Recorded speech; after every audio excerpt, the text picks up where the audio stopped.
I come from an India where we bleed blue every time we play green, but every time we lose to green, we turn orange all of a sudden.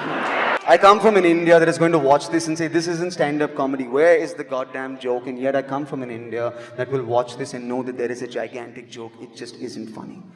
Yes, you saw it. Veer Das is correct here. There is a big ongoing joke, but that joke simply isn't funny. Anyway, satire and laughter has been a part of India's pop culture, in politics and even in tough times. India has a history of producing some really staunch critics of government as satirists, even in mainstream magazines. Just look at some of these cartoons by R.K. Lakshman.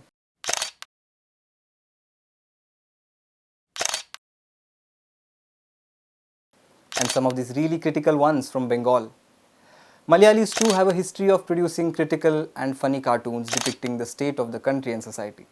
Not just that, did you know that the Hindu Samrat Bala Thackeray himself was a big critic of government policies through his funny cartoons in the magazine Marmik?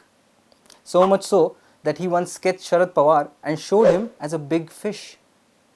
So how does a country having a history of laughing at its own problems turn into a country that lodges police complaints for saying a politically sensitive joke? Well, today's video is about stand-up comedy in India and the issues that it has been facing for a long time now. Hello and welcome to The Wire. My name is Zishan Kaskar. So, what prompted us to make this video about stand-up comedy? Two reasons. One, that Veer Das's show in Bengaluru was cancelled after Hindu Janajagruthi Samiti, a fringe outfit, protested alleging that the show will hurt religious sentiments of Hindus. Feels like an everyday affair that comedy shows in Karnataka is getting cancelled for hurting religious sentiments. Anyway, the second reason for making this video is one common comment which reads that journalists are doing comedy and comedians are doing journalism. Well, this video can also be seen as an attempt to reverse this trend. So let's get straight into it. Comedian Veer Das's show got cancelled in Bengaluru due to unavoidable circumstances, as told by the organizer of the event, YOSN Innovation.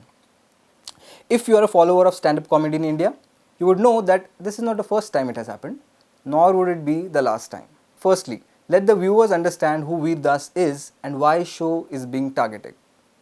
Veer Das is an Indian comedian and an actor who has acted in a few offbeat Bollywood comedies like Go Go Gone and Delhi Belly. He is one of the few mainstream artists in India who has a degree in performance. Most of his comedy is aimed towards the NRI audiences. His show name, A Broad Understanding, also reaffirms this fact. Perhaps there are less takers in India for the brand of comedy that Veer Das is trying to do, which is why we are looking at him as a comedian pandering to the NRI audience. But the world has become truly global, and today, language hardly matters for understanding content on the internet. Anyway, the topic isn't Veer Das's audience, but why the audience are being shooed away from attending comedy shows in India. Veer Das became a popular name after he dropped a YouTube video titled Two Indias. A small clip of that video was shown at the beginning of this program. Well, people can watch the monologue and decide for themselves on what side of spectrum they stand on. Because clearly, today's audience are also divided. You are either boycotting an act or supporting an act. High time you actually enjoy an act. But my take on the video is that it is an okay written monologue with honestly pretty basic innuendos on Indian culture. Some comedians have even termed it as unfunny, but let's not drift too much into it. The topic of cancelling stand-up comedy shows of comedians who appear to be making jokes on current affairs is a recurring theme, and Bengaluru seems to be the epicenter of this trend of cancelling of shows. Munawwar Farooqi, Kamra and Atul Khatri all had their shows cancelled in this city. Now first of all, this program in no way is to say that stand-up comedy in India is on the brink of dying or things like that, because the audience in India that is watching these shows is really small, and even if the show is cancelled, the audience will go on YouTube and watch the same stand-up online. So this video is not about how comedians are becoming poor. This video is about why there is a need to cancel comedy shows that already have a small audience. Is this an attempt to silence all sorts of diverse opinion that comes along, comedy included? Or is it just that the tolerance of people in taking a joke has gone down? We have a small timeline for you. Just have a look. Munawwar Farooqi has been a constant target of this, as in the last year, 12 of his shows were cancelled due to outside pressure. He also had to write this cynical post on his social media after his arrest. Kunal Kamra's show in Gurgaon and other places were also cancelled. Atul Khatri's show in Bengaluru were also cancelled. All these comedians and others like Rohan Joshi have been a constant target of trolls online for expressing their views. Some of you might not agree with me, but this sort of trolling and negative publicity of some comedians has seen a shift of YouTube comedy from intelligent to slapstick. People like Tanmay Bhatt with the huge following and fan base are only talking about memes now. Whereas the ones considered to be holding the #1 spot in stand-up comedy, like Zakir Khan, have always avoided a political confrontation by making jokes on relationships and the very famous Sakht Laundas. In 2013-2014, when AIB was a hit and other channels like EIC were doing political comedy, it felt like the next big revolution where the young people are having a voice. A thief, a backstabber. And I knew that if I was ever in trouble, if there was one person I couldn't rely on, it was... Even Arnab Goswami was once present in an AIB video. From those sketches to reacting to memes, the Indian YouTube comedy has seen a dramatic downfall, at least in terms of quality.